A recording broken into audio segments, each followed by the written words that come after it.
Paz do Senhor, estamos de volta, né? E nesse segundo momento nós vamos começar. Tem algumas perguntas, Luciana? Sim, temos perguntas do Paulo Ribeirão e do Paulo Palmares. Mas antes eu quero lembrar aos monitores que a chamada será aberta às 16h30 para a marcação de frequência dos alunos. Vamos lá. A pergunta do Paulo Ribeirão, do aluno Edson. Então quer dizer que a nossa Bíblia tem textos que não existiam nos originais ou foram alterados? Como devo fazer para descobrir sua autenticidade? A paz do Senhor, irmão Edson. Veja só. Nosso texto bíblico, o que temos em mãos é uma tradução de várias cópias. Deixa eu ver. O texto original não existe, né? Mas existem as primeiras cópias deles. E essas cópias, elas podem ser validadas como sendo verdadeiras, como sendo confiáveis, certo? E descobrir a autenticidade dela.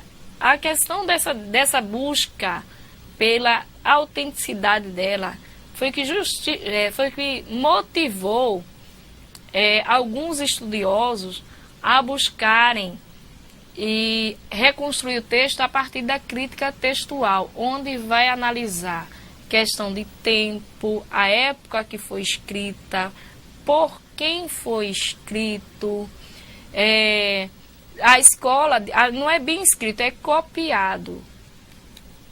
E isso, a crítica textual, ela vem com algumas indicações de documentos, que são justamente, essas indicações são postadas através das letras do alfabeto, tanto o alfabeto grego, alfabeto hebraico, como o alfabeto latino, e por numerações. No próprio texto,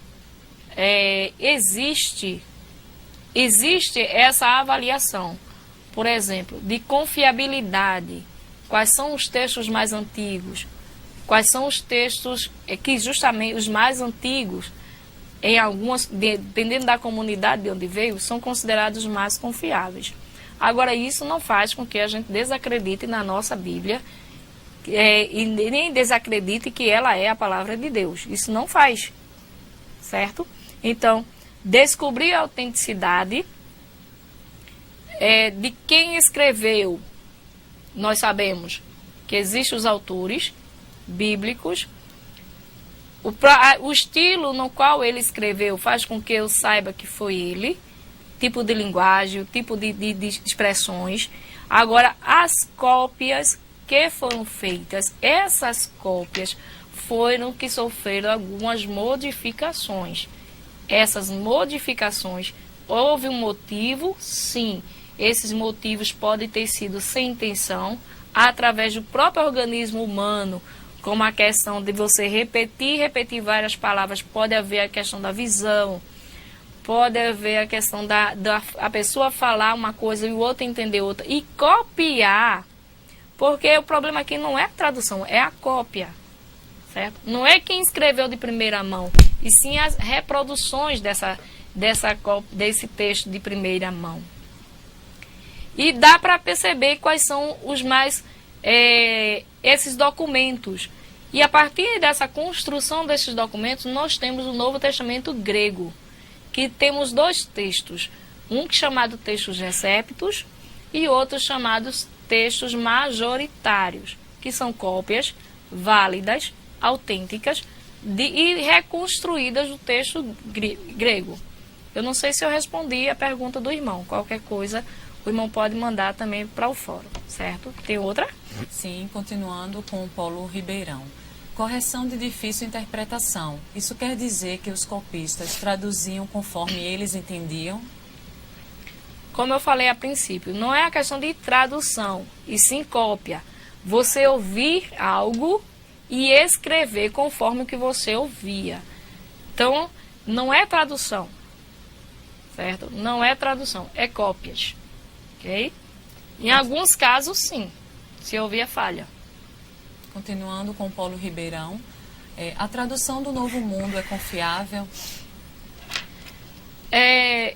Eu vou assegurar que não, certo?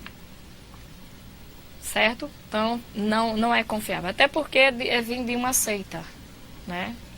Como os irmãos bem sabem.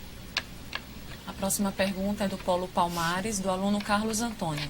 O que faz as cópias dos manuscritos originais terem credibilidade?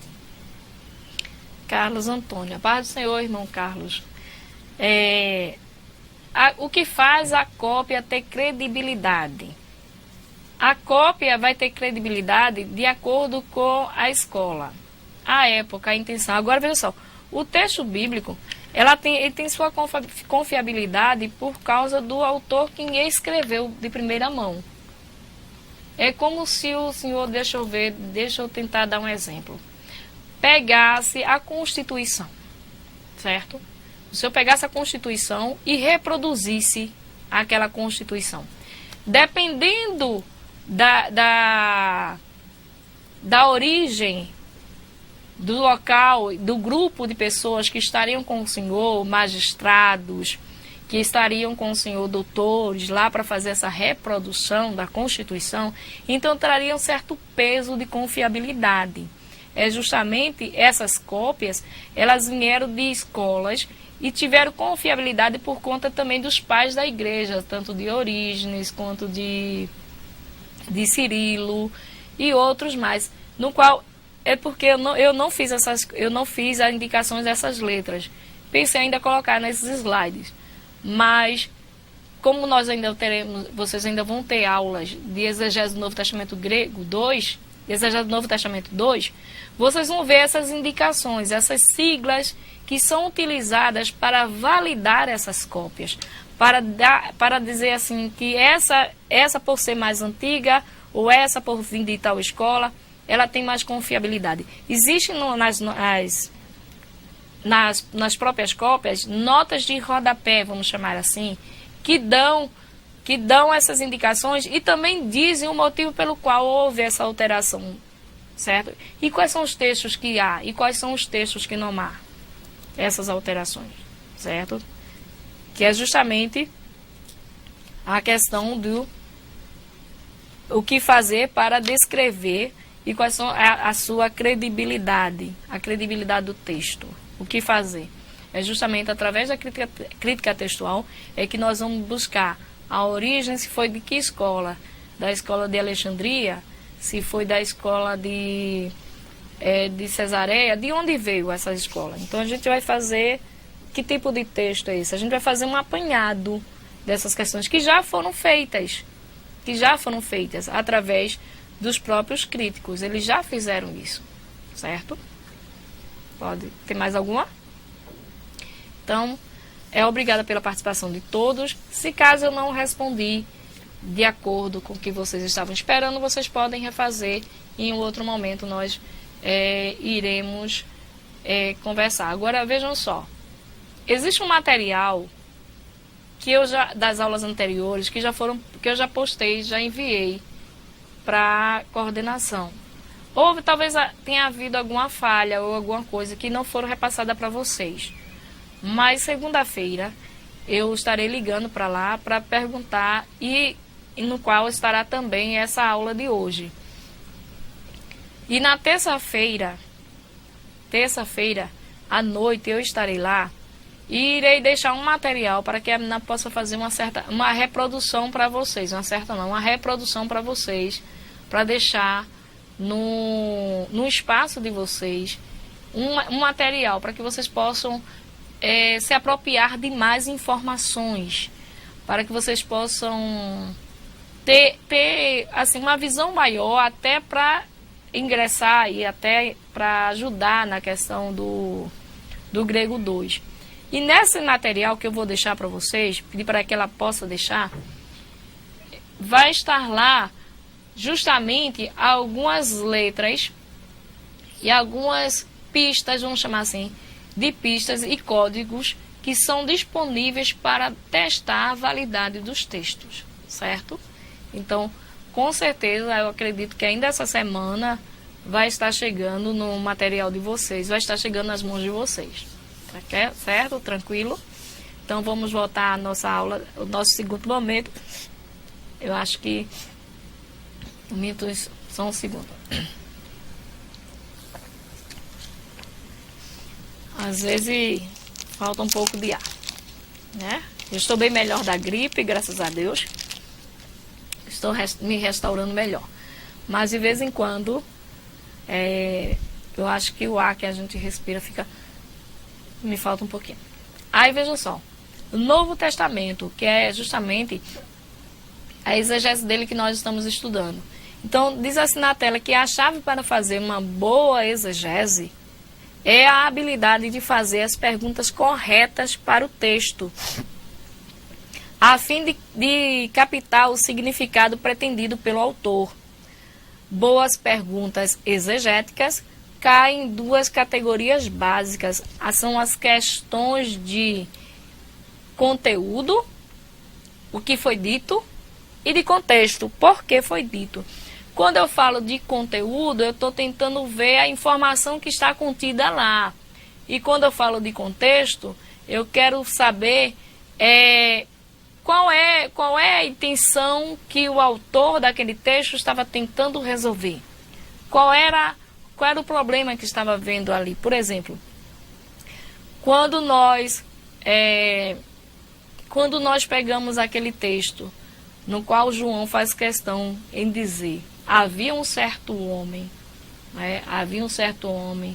príncipe dos fariseus, que foi ter com Jesus de noite. Qual era a intenção de João escrever aquilo, entrar nesse texto desta forma?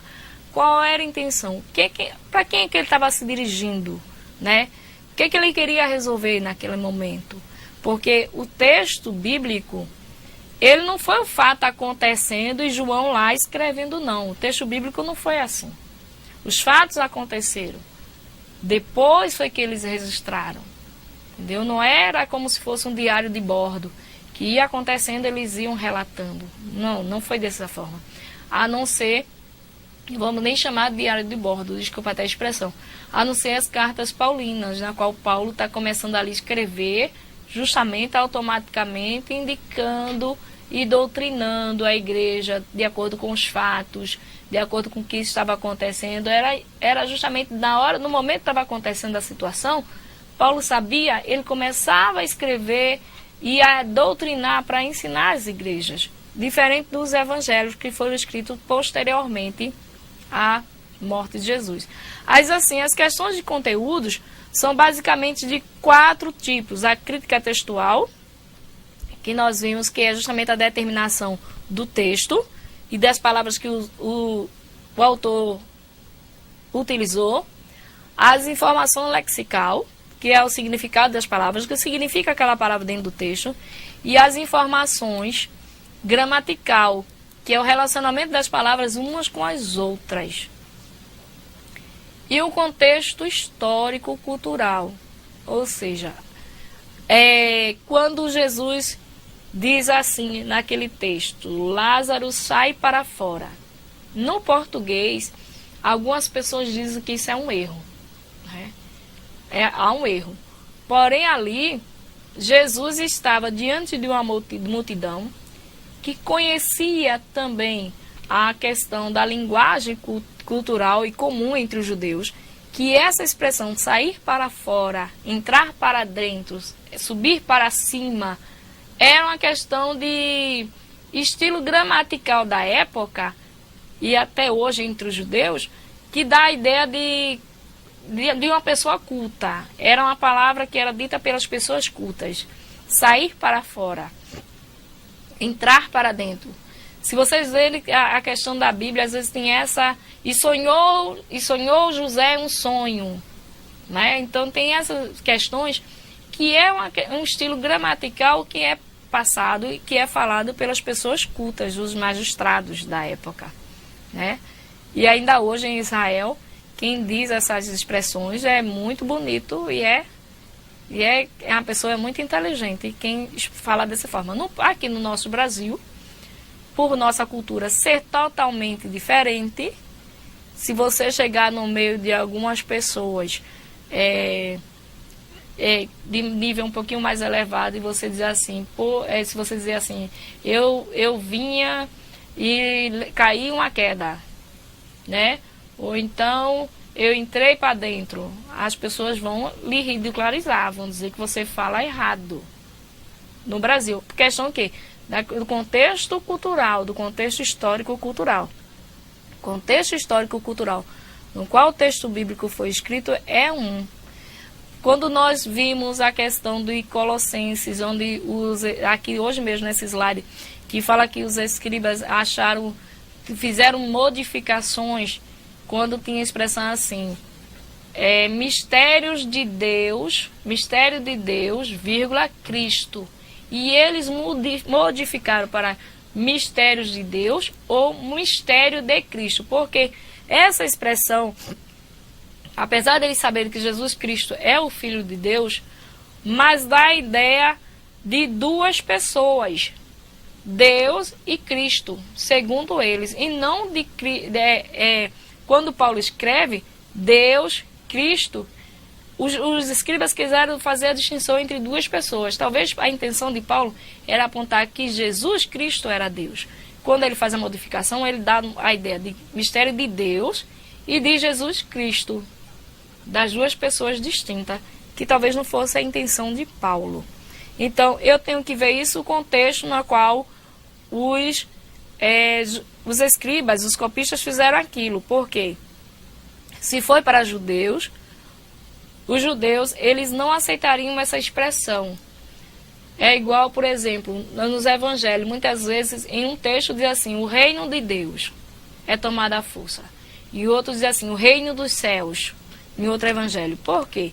Quem usa o reino dos céus sabe, escreveu, porque, se eu não estou enganado, é Mateus, porque os judeus, eles não aceitavam essa expressão de falar o nome de Deus em público, em vão. Para ele seria tomar em vão. Então ele usa o reino dos céus. Já outro, parece que Marcos usa o reino de Deus, o público que ele quis atingir.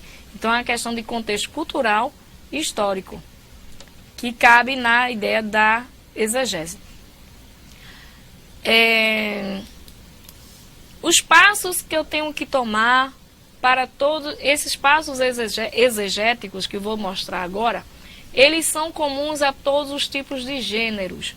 Eles são comuns até uma certa parte, porque quando eu passo para avaliar uma carta de Paulo, o texto de Apocalipse, eu tomo outros passos um pouco diferentes. Então, primeiro passo, como está na tela, é estude o contexto histórico em geral. Esse contexto histórico não é só da passagem, e sim de todo o livro. Eu vou buscar fazer um apanhado do livro no geral, de quem é o autor, quem são os destinatários e qual é o relacionamento entre o autor e os destinatários desse texto. E onde esses destinatários vivem, qual é a comunidade que eles vivem. É importante, isso faz parte do contexto histórico em geral? Sim. Quais são as circunstâncias no momento daquele texto, daquele livro que foi escrito? Que situação histórica levou à composição do documento? Um exemplo. Quando o apóstolo Paulo, aponta aquela questão da ceia, né? Quando ele diz assim, examine-se, pois, o homem a si mesmo, assim coma desse pão e beba... examine-se, pois, o homem a si mesmo, porque o que come e bebe indignamente, come e bebe para a sua própria condenação. E no final do texto ele diz assim, quem tem fome, come em casa. Qual era a circunstância que estava envolvendo aquele momento ali, aquele grupo de pessoas que Paulo necessitou deixar no finalzinho desse capítulo 11, né, com relação à ceia, dizendo assim, quem tem fome, come em casa. Por que será? Então, há um contexto histórico por trás, há uma situação, há uma circunstância que envolve aquele momento, sim. A outra é que situação histórica levou à composição do documento, qual é o propósito do autor, qual é o tema geral, ou a preocupação. O tema geral está ligado à preocupação do autor do texto. O segundo passo é confirmar os limites da passagem, aonde começa e aonde termina. Texto de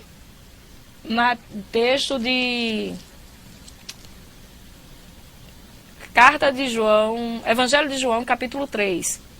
Se começa a partir do versículo 3, aquela passagem, ou começa no capítulo 2, ainda no finalzinho, aonde eu tenho que ler todo o livro para saber onde começa algo e aonde termina.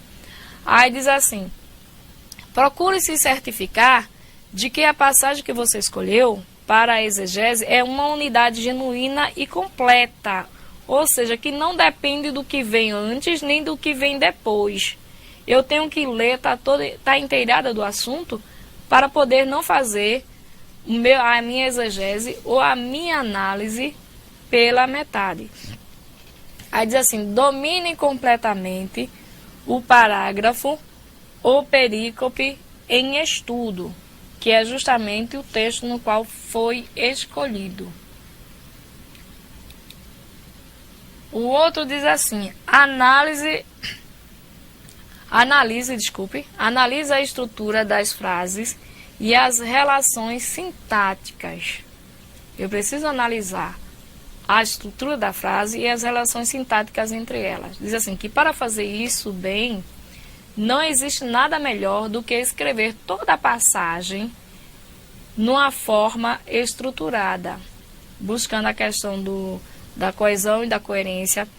Diz que existem vantagens nisso. A primeira é que nos forçará a tomar decisões gramaticais provisórias. A segunda é que capacitará cada um de nós a visualizar a estrutura da passagem e conhecer os padrões dessa passagem. E a terceira é que você terá um esboço provisório do seu argumento. Então, eu estou estudando um texto bíblico, eu vou fazer a cópia. Eu acho que os irmãos devem estar dizendo assim: meu Deus, então para eu pregar um texto amanhã, eu teria que ter feito muita coisa. A princípio, sim. Mas confie que Deus amanhã vai lhe ajudar. O Senhor vai continuar estudando hoje e Deus amanhã vai lhe ajudar. E a palavra dele surtirá efeito nos corações que estarão ouvindo a mensagem que o Senhor irá trazer. Certo? Porque o Espírito Santo é quem se responsabiliza quando nós nos colocamos no lugar de mensageiros de um texto que não é nosso, que é de Deus. Certo? Aí o Espírito Santo se encarrega de fazer a aplicação correta no coração. Então, é necessário que se faça esse estudo? Sim. Então, vai levar muito tempo, eu não tenho tempo. A princípio, sim. Vai levar muito tempo. Mas com o passar do tempo, a prática, você vai ver que você vai usar um tempo, porém vai ter uma praticidade maior, certo? Quinto passo, estabeleça o texto. A preocupação mais importante do autor, do intérprete de qualquer texto, do antigo, é a questão textual. Ou seja, eu leio um livro, eu leio a carta de Paulo aos Coríntios. Então, li todo o texto. Eu quero fazer, eu vou aplicar uma mensagem. Então, eu vou ter que orar a Deus, para que Deus me ajude a encontrar a mensagem. É interessante os irmãos perceberem o seguinte, que a exegese, ela se preocupa um pouco mais com o texto e com o sermão expositivo, que é naquele do qual o intérprete vai esgotar o texto, do que do sermão temático. Apesar de que para fazer um sermão temático, eu preciso fazer uma exegese, para não ter que estar colocando palavras no texto bíblico onde não tem. Sermão temático, para quem gosta de pregar neles, é muito bom. Porém, eu posso correr o risco de forçar o texto um pouquinho. Muitas vezes isso acontece. Então é bom os irmãos, antes de formar o tema da mensagem, primeiro explorar o texto. Esgote o texto. Aí você cria o tema dentro do texto. Não é pegar um tema secular e buscar um texto para dentro da Bíblia. Eu tenho que tirar de dentro da Bíblia para fora da sociedade. Eu vou explicar, eu vou esgotar o texto bíblico, certo? Apesar de que as mensagens, sermões temáticos não surtem efeito, surtem muito efeito, como eu já falei. A Bíblia é a palavra de Deus. Quem se encarrega de aplicar aos corações é o Espírito Santo, porque a Bíblia diz que o Espírito Santo é quem convence o homem do pecado, da justiça e do juízo. Então, se eu oro, se eu busquei, se tem validade, com certeza ele vai fazer a aplicação correta dentro dos nossos corações. Vejam só, então eu preciso fazer, esgotar um pouco mais do meu tempo, me esmerar mais dentro do texto bíblico, para que eu possa, porque nós somos porta-voz. Às vezes nós pensamos que quando as pessoas estão glorificando muito é porque elas estão recebendo muito. Muitas vezes e muitas vezes não. Certo? Porque existe muito, hoje em dia, muitos pregadores que tocam demais no emocionalismo. E não é essa a intenção do texto bíblico. Porque o emocionalismo é só naquele momento, depois passou. Mas o texto bíblico aplicado exegeticamente, o texto bíblico esgotado, ele surta um efeito. É como uma plantinha que foi plantada e é regada todo dia.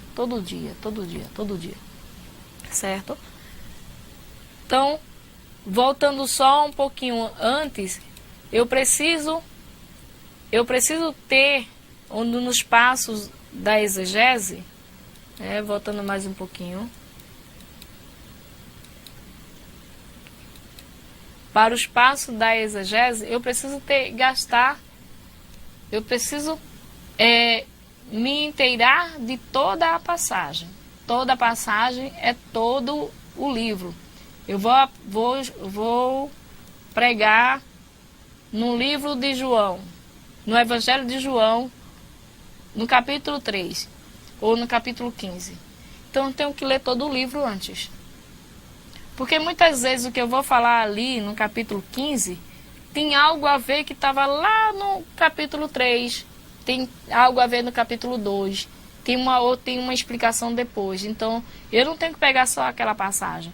Depois que eu ler todo o livro, esgotar nele, aí eu vou retirar o meu texto, eu vou orar, quer dizer, isso tudo à base da oração. Eu vou orar para Deus me ajudar a determinar que texto, ou o que é que Ele quer que a igreja dele fique inteirada, seja alimentada, certo? Então, o texto, às vezes, algumas pessoas acham que fazer uma exegese é você esquecer o Espírito Santo. Não é assim, certo? Fazer uma exegese é você ter sempre a presença do Espírito Santo. Agora, claro, fazer uma exegese exige um pouco mais de esforço humano, porque você vai ter que se esmerar para que na hora você possa fazer corretamente. Ok? Nesse segundo, como nós não temos uma outra aula depois desse momento, eu vou perguntar a Luciana, tem alguma pergunta? Temos sim, temos do Polo Petrolina. Qual o livro que está sendo base para essas aulas que a senhora está ministrando? Na nossa primeira aula, eu coloquei um slide que, perdoe-me porque não chegou até vocês, mas tem lá a bibliografia, certo? Que é justamente a partir dele que eu vou deixar com vocês. Então eu não estou usando só um tipo de livro, eu estou usando exegese do Novo Testamento, do autor Wynne Verne, eu estou usando o texto de crítica textual, estou usando o texto de Gordon Fee, que é justamente exegese do Novo Testamento e do Antigo e do Novo Testamento. Estou usando o Novo Testamento grego. Então, tá lá no slide, tem a bibliografia que eu mostrei no primeiro dia, certo? Tá no slide. Infelizmente, vocês estão sem ele. Mas você, quando pegar, que eu acredito que a partir de segunda-feira, você já vai ver esse texto lá, tá certo? Que é interessante, se vocês quiserem adquirir depois, que é justamente uma parte dele que eu vou pedir para a menina digitalizar para chegar até vocês, uma parte dele. Quer dizer, vai ter mais informações do que o que vocês têm aqui. Certo? Vai ser, eu vou tentar ver o máximo de textos que ela puder postar para vocês desse livro. Certo? De uma parte desse livro, de um dos livros que eu estou usando. Ok? Mais alguma pergunta? Certo? Então só é o irmão aguardar um pouquinho que vai chegar. Tá demorando, mas vai chegar. Certo? Deixa eu ver aqui. Então, as questões de conteúdo, como nós falamos. Agora deixa eu explicar um negócio a vocês. As circunstâncias. Deixa eu explicar um negócio a vocês aqui. Deixa eu voltar só aqui. Vejam só. Eu passei uma atividade na aula passada sobre o texto de Marcos. E falei para vocês que nós iríamos dar continuidade a esse texto. Bom, a atividade que eu vou passar para vocês, aí você diz, mas é porque eu quero esgotar com vocês, deixar bem, já que não chegou ainda o slide, talvez segunda-feira não chegue, não sei, eu vou falar segunda, né? Segunda-feira à tarde. Eu não sei a hora que a menina vai postar. Mas o que eu quero dizer é o seguinte, a atividade que eu vou passar para vocês, ela vai exigir que vocês façam uma busca no material que vai ser postado, façam uma busca num dicionário, certo? E faça também uma arrumação. Isso será, vocês vão fazer a lápis, no caso digitado, no próprio computador, que é para poder enviar, certo? Aquele outro do texto de Marcos vai valer também, juntamente com esse. Tem algo que vai ter que envolver o texto de Marcos, porém tem outras coisas que não vai envolver. Aí, como disse, vejam só. Vocês vão ter que, no texto, no slide que foi apresentado, lembram que eu mostrei algumas palavras que não tinham tradução. Eu disse até a vocês que era proposital. Deixa eu mostrar quais são as palavras aqui. Cadê? Deixa eu ver. Porque eu deveria ter grifado elas, mas eu não grifei. Deixa eu ver. Aqui.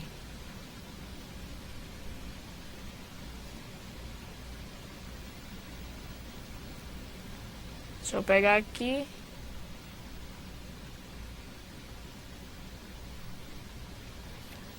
Essa palavra aqui. Deixa eu pegar aqui um lápis, voltando ela só um pouquinho. Deixa eu pegar aqui o lápis vermelho mais uma vez. Essa palavra aqui. Certo? Vocês vão buscar essa daqui também. Vocês vão buscar a tradução delas. E vão buscar a tradução dela e vão fazer o texto, colocar ela no texto e ver qual é a implicação que tem se ela permanecesse nesse texto, certo? No texto de Marcos, em vez dessa palavra aqui, essa daqui, qual seria a diferença? O que é que estaria de diferente? E vocês vão fazer um relato ou uma análise. Deixa eu ver o que foi que eu pedi. Isso. Vocês primeiro vão traduzir as palavras gregas que não tem tradução, que eu não coloquei a tradução. Depois vocês vão descrever o entendimento que essas palavras teriam, ou como o texto ficaria se essas palavras estivessem. Nos outros textos elas estarão. Tem manuscritos que permanecem com ela. Porém, qual é a alteração? Qual era o sentido que daria? Vão fazer também uma síntese de qual é o papel do exegeta. Qual é o nosso papel? Qual é a nossa finalidade, né? E vão saber qual é o valor da crítica textual para a exegese. Que valor ela tem? Qual é a finalidade, qual o peso dela, da crítica textual, na exegese? Qual é a importância que ela tem? E vão pegar o texto de Marcos 2, do 15 ao 17. Primeiro vão ler todo o texto. todo o texto, todo o livro de Marcos, do Evangelho de Marcos. Depois vão seguir esses passos aqui. Cadê? Aqui. Vão fazer esses passos aqui. Ver o contexto histórico. Escrever quem é o autor do livro de Marcos. Para quem foi que Marcos escreveu. Qual era o relacionamento entre Marcos e os ouvintes. Onde essas pessoas, na qual o texto foi destinado, viviam. Quais são as circunstâncias no momento pelo qual o texto foi escrito? Que situação histórica levou à composição do documento do Evangelho de Marcos? E qual é o propósito desse autor? Qual é o tema geral ou preocupação do autor nessa passagem? Vocês vão fazer isso do livro de Marcos para completar a atividade da aula anterior, que foi justamente a ideia de tradução e análise da tradução. Que eu pedi para vocês fazerem a comparação do texto de Marcos 15. Aí vocês vão dizer, mas só que nós não tivemos. Aí não estávamos com slide, não vimos, né? Algumas pessoas talvez tenham feito, outras não. Não vou subestimar todas. Mas aí vocês vão ter mais ou menos um mês, eu acho, para postar essa atividade, né? Hoje são o quê? Hoje são 7 de março. Então, digamos que vocês peguem esse texto ainda essa semana, lá para quinta ou sexta-feira. Pegando esse texto, você tem até sábado 21, não vai haver aula, né? Sábado 28, na semana do sábado 29, que já vai da segunda-feira 30. Segunda-feira 30. Nessa semana 30, vocês postam para mim essa questão, essas atividades. Ou assim que terminarem, se terminarem antes, podem postar antes também. Certo? Tem mais alguma pergunta? Temos sim, temos uma pergunta do Polo Goiânia, do aluno Cícero. De acordo com Atos, capítulo 9, versículo 17, Juízes, capítulo 15, versículo 14, e também Atos, capítulo 2 e versículo 4, gostaria de saber a exegese sobre a questão do sentido que diferencia cheio do Espírito Santo e batizado no Espírito Santo. Por exemplo, só recebe o dom do Espírito Santo aquele que é cheio do Espírito, ou que foi batizado no Espírito, ou ambos. Irmão Cícero, o senhor agora me lembrou do professor Saulo, né? O professor Saulo, ele fala muito essa questão assim, do dom do Espírito, que o dom é dom de Deus, né? Que sempre fala essa questão. Vejam só. Para fazer uma exegese não é algo momentâneo. O senhor está querendo entender, eu acredito, que qual é a diferença entre ser batizado com e no. Bom, apesar de que para a gente, no nosso entendimento, há uma diferença entre a expressão com e no grego, nesse texto, ser batizado com e no tem o mesmo sentido. Porém, a manifestação de línguas é só para quem é batizado, certo? É só para quem é batizado. Agora, deixa eu lembrar qual foi o texto de Atos quanto, que eu ia pegar na hora que tá. Atos quanto, Luciana, que ele falou? Só um momento. Eu vi Juízes e Atos, aí eu queria ver a relação. Atos capítulo 9, versículo 17. 9 e 17. Também Atos, capítulo 2, versículo 4. 9 e 17, Ananias foi quem?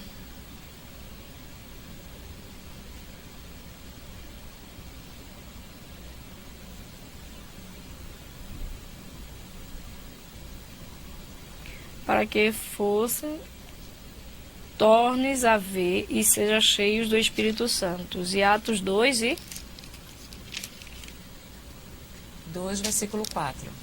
2 iguais. Todos foram cheios do Espírito Santo e começaram a falar noutras línguas, conforme o Espírito lhe concedia. A expressão que o irmão está falando é só por conta da expressão cheio do Espírito Santo, porém com finalidades diferentes, certo? Porque aqui no texto de... E logo lhes abriram os olhos, como tinham umas escamas, e recuperou as visões, e foi batizado. Com licença, professora. Ele possui uma observação. Ser cheio no Espírito Santo ou batizado no Espírito. Quem recebe os dons? Minha pergunta é quem recebe os dons? Quem recebe os dons? Meu irmão, na lição dos dons, os dons são do Espírito. A partir do momento que você é uma pessoa salva, certo? Que passa a ter o Espírito Santo de Deus, você tem os dons. Agora, no caso, eu acredito que o irmão está querendo falar naquela questão dos dons de curar, dons de... Se uma pessoa só pode ter os novos dons, que existe uma questão aí, né? Quem recebe os dons são aqueles que estão ligados com o Espírito Santo. Porque os dons dentro do Espírito, se há o batismo no Espírito Santo, há os dons. Agora, manifestações dos novos, aí numa pessoa só não tem. Entendeu? Porque a Bíblia é bem clara nessa repartição desses dons, certo? Quem não recebe dons é quem não é batizado, quem não tem o Espírito Santo na vida. Aí o senhor quer saber se uma pessoa que não é batizada no Espírito Santo, se ela é cheia do Espírito Santo, se ela pode de repente orar e Deus curar. Eu conheço pessoas. Eu conheço uma pessoa que ela não é batizada com o Espírito Santo e ela prega eloquentemente, Deus faz com que pessoas sejam salvas. E eu já vi uma vez ela relatando que num culto que ela estava pregando, Deus batizou uma pessoa com o Espírito Santo e ela não é. Entendeu? Porque a operação é de Deus e Ele faz com quem quer. Entendeu? A operação é dele. Então Ele sabe a quem Ele vai fazer manifestação. Até porque para que não haja a glorificação humana. Porque existem muitas pessoas que gostam de se enaltecer ou se auto-intitular, porque acontece algo na mensagem, ou quando ele pregou, ou de repente se orou e a pessoa foi curada. Essa manifestação é de Deus. Quem recebe os dons? Quem tem o Espírito Santo de Deus na vida. Certo? Mais alguma pergunta? Espero ter respondido, irmão. Qualquer coisa, o irmão pode colocar lá seu comentário. Certo? Então, assim, voltando só à questão do que nós estávamos falando do capítulo 3, capítulo 2 de Marcos. Marcos 2. Marcos 2.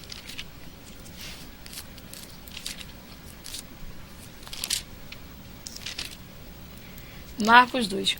Então eu tenho que buscar toda essa questão para poder fazer a minha interpretação, certo? Confirmar o limite da passagem. Esse texto de Marcos 2, ele começa 2:15, né? 2:15 de Marcos. Esse texto de Marcos começa a partir do versículo 15 até o 17. Eu não devo confiar nas epígrafes. Quando eu digo determinar o texto, ver os limites dela, onde ela começa e onde ela termina, você pode dizer, mas a Bíblia já traz, porém eu não devo confiar, porque quem fez toda a epígrafe tem a ideia do próprio tradutor. No caso aqui, o tradutor tinha uma intenção, leu o texto, ele fez a divisão do texto. As epígrafes não constam nos textos originais, porque o texto bíblico ele é corrido.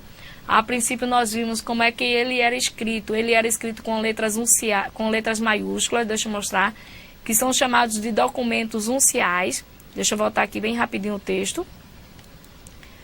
Bem rapidinho aqui o slide.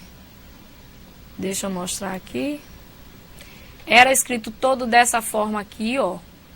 Chamado de uncial maiúsculo. Uncial por quê? Porque era todo pegado, certo? Eu tenho aqui, ó, uma palavra, aqui eu tenho outra. Então, eu tenho toda uma distribuição de palavra. Aqui, com certeza, é um verbo, né? O verbo escolher, no caso que está na voz ativa. Tá, a tradução está aqui do lado, tendo escolhido. Então, eu tenho uma expressão que todo o texto, imagina todo o texto bíblico ser escrito dessa forma aqui, em maiúsculo e tudo pegadinho. Então não tinha espaço para epígrafe. Com as separações, onde começaram a colocar os acentos, as acentuações, houve a questão de espaçamento de palavras. Então, toda a reestruturação do texto, que é a partir daí, nessa reestruturação, que começa a ver essas falhazinhas nas cópias. E depois disso tudo vem a tradução. Aí na tradução, alguns tradutores, veja, já não estou já no grego, já estou vindo para o português. Alguns tradutores escrevem, traduzem, aí determinam daqui para aqui é um texto. E eu tenho o assunto que está tratando aqui é sobre jejum. Então, para facilitar para os irmãos falar sobre jejum, o assunto que está falando aqui é sobre Jesus é o Senhor do sábado. Então, ele vai fazendo essa divisão. Porém, eu posso ler todo o texto corrido, sem observar as epígrafes, que para fazer a exegese, eu tenho que fazer isso. Eu tenho que sair, por exemplo, do versículo 12 do texto de Marcos, capítulo 2, para ir para o versículo 13, né? Corridamente, sem observar as partes das epígrafes, para poder tentar ler o texto e ler o livro como uma unidade completa. Como uma unidade completa. Depois daí, dentro da parte que eu escolher, aí eu vou ver o que é que eu quero falar. Começa aqui e termina aqui, certo? Daí eu vou perceber e fazer toda a minha estruturação do texto. Então, fazer essas observações. Deixa eu ver se eu retiro isso aqui. Não, depois eu retiro. Então, Marcos, deixa eu ver o que é que nós vamos fazer mais. Eu não sei se os irmãos estão compreendendo o que eu estou querendo da atividade. Eu estou falando com relação à atividade que vocês vão postar para mim. A atividade que valerá nota. Eu estou explicando agora justamente ela, que é para tentar, apesar de que eu acho que eu coloquei de forma bem clara, porém, existem algumas coisinhas que é sempre bom,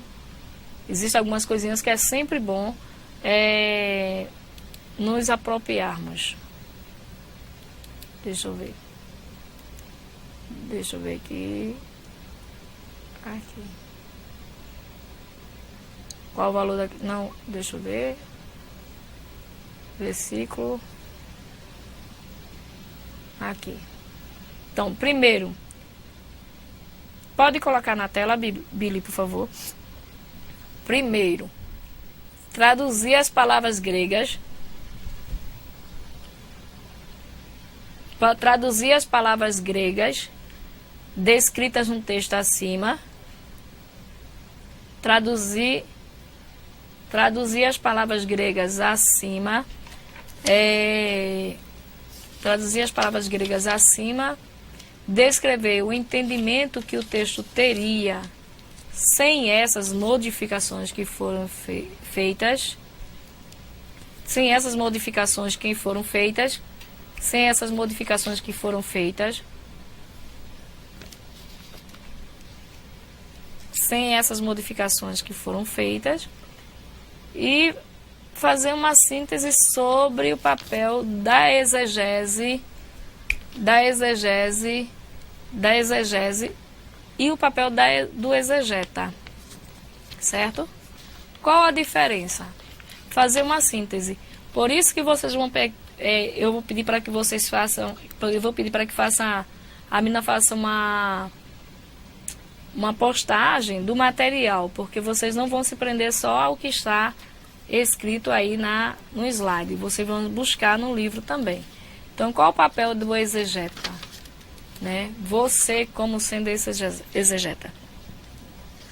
Qual é o valor da crítica textual para a exegese? Para a exegese do texto que você está fazendo, para a exegese de todo o processo, né? Os passos os passos que a exegese tem,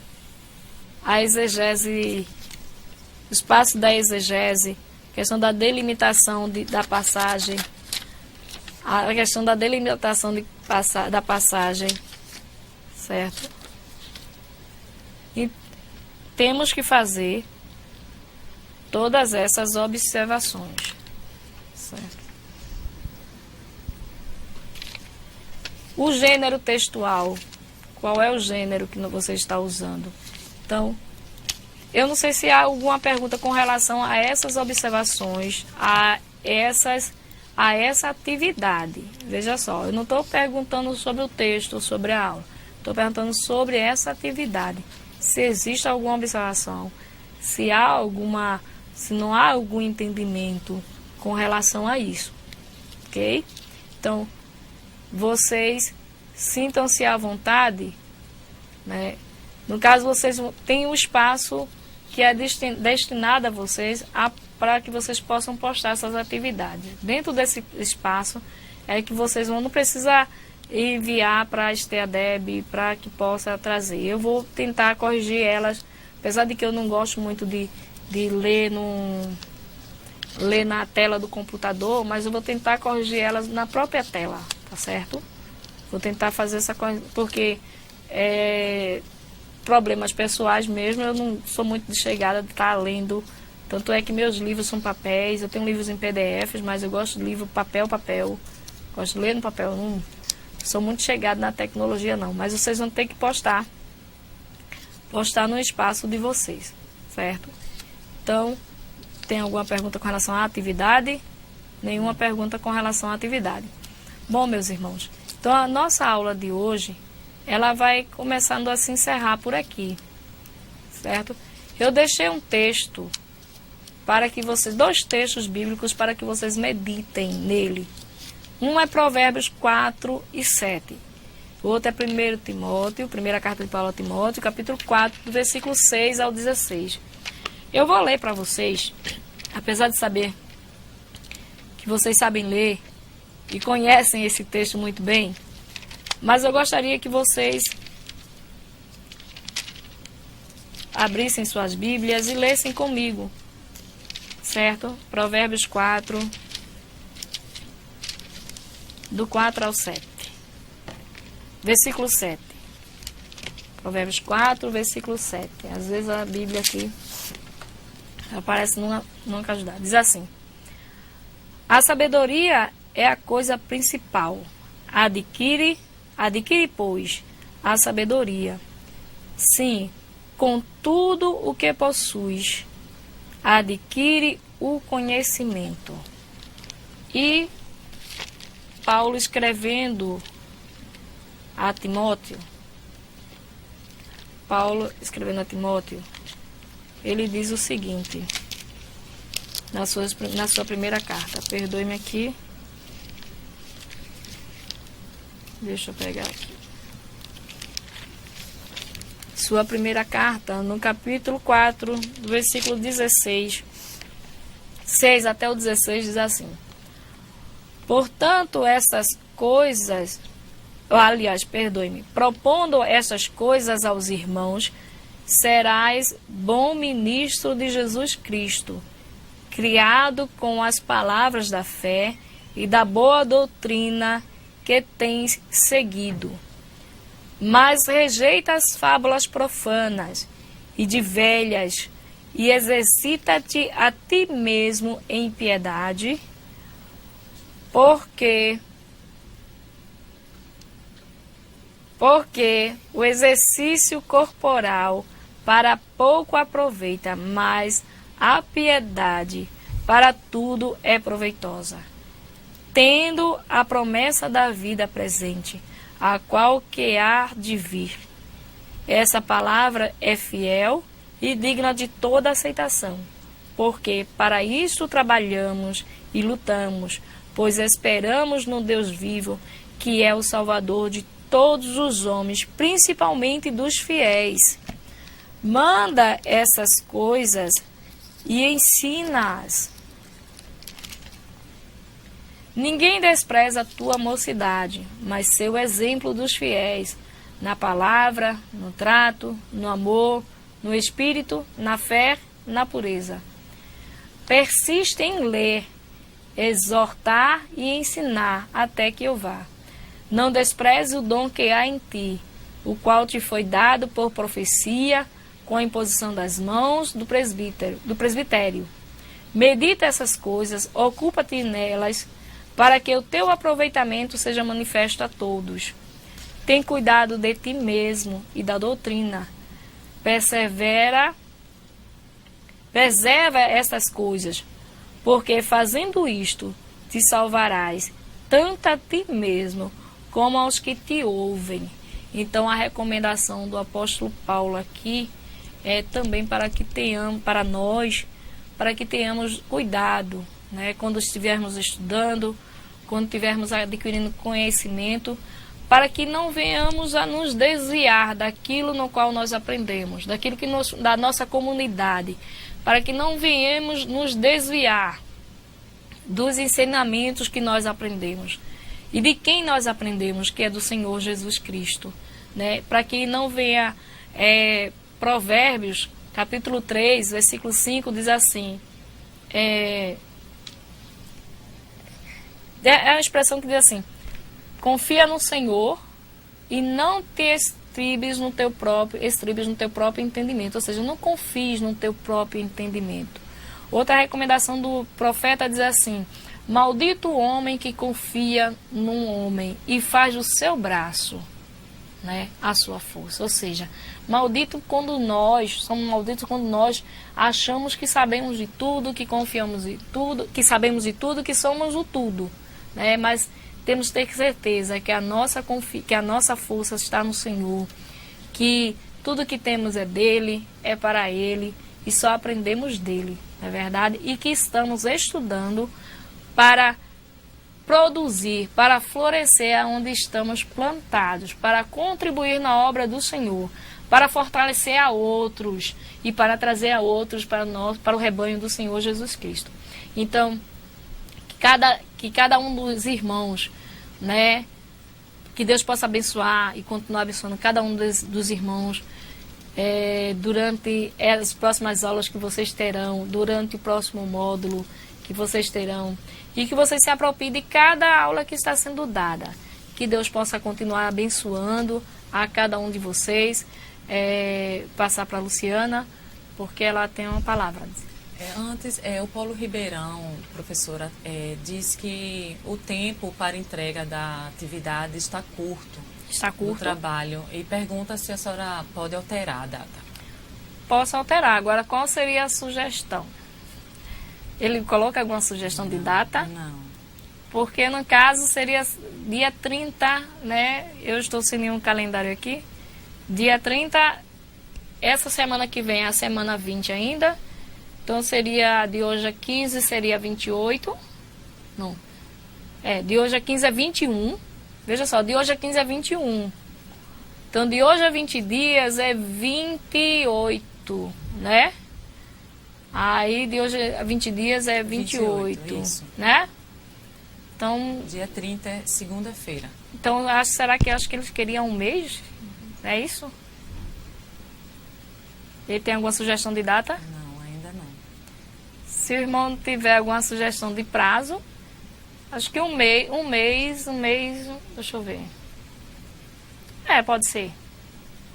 Também diante da demora do que vocês tiveram dos slides e a paciência que vocês tiveram, né? Demonstraram. Então, pode ficar o seguinte. Dia 7 de abril, né? Porque faz justamente um mês. Hoje é a última aula. Dia 7 de abril vocês postam para mim, certo? Agora, vejam só, dia 7 de abril, viu? Presta atenção, certo? Mais alguma coisa, Luciana? Não sei Só se ele... despedir, né? Agradeço a participação de todos. Tenham um bom final de semana e até a próxima aula. Então, que Deus continue abençoando a cada um de nós. Agora vamos estar orando para que Deus possa nos levar em paz para os nossos lares e dar uma semana, né? Uma semana de paz na sua presença, né? E que Ele conceda dentro da sua vontade aquilo que está dentro do nosso coração, de acordo com a sua vontade, não é verdade? Então vamos orar. Pai bendito, nós somos gratos por tudo que tu fizeste conosco nesse dia. Te agradecemos, Senhor, porque tua presença é uma constante. Deus eterno, te pedimos que fique com cada um de nós, cada aluno. Te pedimos que fique com Luciana, com Billy. Pai bendito, abençoa cada ouvinte dessa aula. Deus eterno, nós te glorificamos e te agradecemos por tudo, em nome de Jesus. E até uma próxima vez.